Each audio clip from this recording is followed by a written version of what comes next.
Hi, my name is Preeti and welcome to my channel Jazba. आज मैं बात करूंगी हस्बैंड वाइफ के रिलेशन के बारे में। हस्बैंड वाइफ का रिलेशन कैसा होना चाहिए, कौन कौन सी चीज़ें हैं जो हस्बैंड वाइफ के रिलेशन को और ज़्यादा स्ट्रॉन्ग बनाती है, इसके बारे में बात करूंगी। तो चलिए स्टार्ट करते हैं। हस्बैंड वाइफ के रिलेशन को अच्छा बनाने के लिए जो पहला पॉइंट है वो है ट्रस्ट। एक दूसरे के ऊपर ट्रस्ट रखना इम्पॉर्टेंट है। जहाँ पर ट्रस्ट होता है वहाँ पर अंडरस्टैंडिंग भी अच्छी होती है, इसलिए ट्रस्ट रखना तो मस्ट है। अगर आप अपने पार्टनर की जासूसी करते हैं, अगर आप एक दूसरे का फ़ोन चेक करते हैं या फिर फ्रेंड से पूछताछ करते हैं या फिर आप क्रॉस चेक करते हैं, तो ये शो करता है कि आपको एक दूसरे पर ट्रस्ट नहीं है।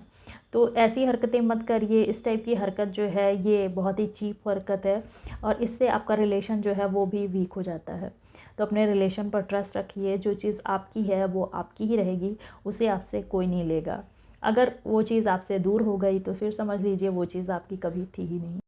जो पर्सन आपकी लाइफ में सबसे ज़्यादा इम्पॉर्टेंट होना चाहिए, जो आपकी लाइफ में सबसे ज़्यादा ख़ास है, अगर उसी के ऊपर आपको ट्रस्ट नहीं है तो फिर आप दूसरों के ऊपर ट्रस्ट कैसे कर सकते हैं। इसलिए अपने हस्बैंड या अपनी वाइफ पर ट्रस्ट रखिए, दूसरों की बातों पर ट्रस्ट मत करिए, क्योंकि वो आपके लिए ख़ास हैं, कोई और नहीं। ये है कि हस्बैंड वाइफ चाहे कितने ही बिज़ी क्यों ना हो, फिर भी एक दूसरे के लिए टाइम ज़रूर निकालें। चाहे दिन के आधे घंटे ही निकालें, बट एक दूसरे के लिए ज़रूर निकालें। ये बहुत ज़्यादा इम्पॉर्टेंट है। अगर आप दोनों एक दूसरे के साथ थोड़ा टाइम स्पेंड करेंगे तो इससे आपका रिलेशन जो है वो और ज़्यादा स्ट्रॉन्ग होगा।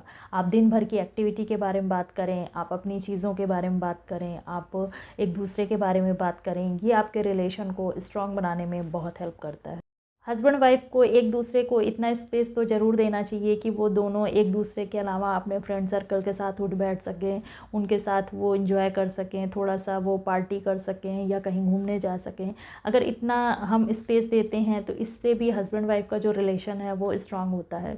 ये सारी चीज़ें बहुत फ़र्क डालती हैं, क्योंकि हमारी लाइफ में हमें थोड़ा सा चेंज चाहिए होता है। कभी कभी हमारा बैचलर लाइफ जीने का मन करता है या फिर कभी कभी हमें कुछ चेंज चाहिए होता है। इससे हम जो है अंदर से हैप्पी होते हैं, इससे थोड़ी सी फ्रेशनेस आती है और हम अपने चीज़ों पर ज़्यादा फोकस कर पाते हैं। तो ये चीज़ों पर आपको ध्यान ज़रूर देना चाहिए।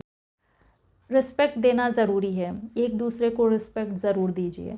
प्यार चाहे कम हो बट रिस्पेक्ट कम नहीं होना चाहिए। रिस्पेक्ट ही है जो आपके रिलेशन को और ज़्यादा स्ट्रॉन्ग बनाती है। किसी थर्ड पर्सन के आगे हस्बैंड वाइफ को लड़ाई झगड़े भी नहीं करने चाहिए। इससे किसी थर्ड पर्सन को आपकी लाइफ की चीज़ें पता चलती हैं, इससे आपका रिलेशन भी बहुत अफेक्ट होता है। एक दूसरे को कुछ भी ऐसा ना कहें जिससे कि उसे एम्बैरस फील हो। आप दोनों को ही अपनी चीज़ों को अकेले में शॉर्ट आउट करना चाहिए, अकेले में बात करनी चाहिए। सबके आगे अपनी चीज़ों का मजाक ना बनाएं, सबके सामने अपने रिलेशन का मजाक ना बनाएं। जो भी चीज़ें हैं, जो भी इशू हैं, उसे अकेले में शॉर्ट आउट करें, किसी और के सामने एक दूसरे को कुछ भी ना कहें। नेक्स्ट पॉइंट है, अपने फ्यूचर को आप दोनों को ही मिल कर के डिस्कस करना चाहिए, मिल कर के अपने फ्यूचर को बनाना चाहिए। आपको अपने फ्यूचर प्लानिंग एक दूसरे के साथ मिलकर करना चाहिए, क्योंकि आपका जो फ्यूचर है वो आप दोनों से है। तो इसके बारे में आप दोनों लोग को मिलकर डिसीज़न लेना चाहिए, मिलकर उसकी प्लानिंग करनी चाहिए। आप कुछ ना कुछ करते रहिए, कहीं ना कहीं इन्वॉल्व रहिए। अगर आप कहीं ना कहीं इन्वॉल्व रहेंगे, कुछ प्रोडक्टिव करते रहेंगे, तो आपका दिमाग जो है वो सही डायरेक्शन में चलेगा। अगर आप फ्री रहेंगे तो आपके दिमाग में आलतू फालतू की चीज़ें आएंगी और आप एक दूसरे की कमियों को निकालते रहेंगे और एक दूसरे से लड़ते रहेंगे।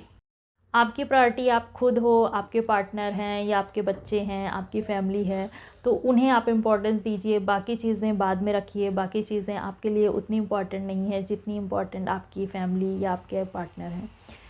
मिलती हूँ अगले वीडियो में। अगर वीडियो अच्छी लगे तो लाइक कीजिए, शेयर करिए एंड सब्सक्राइब कीजिए। Bye bye.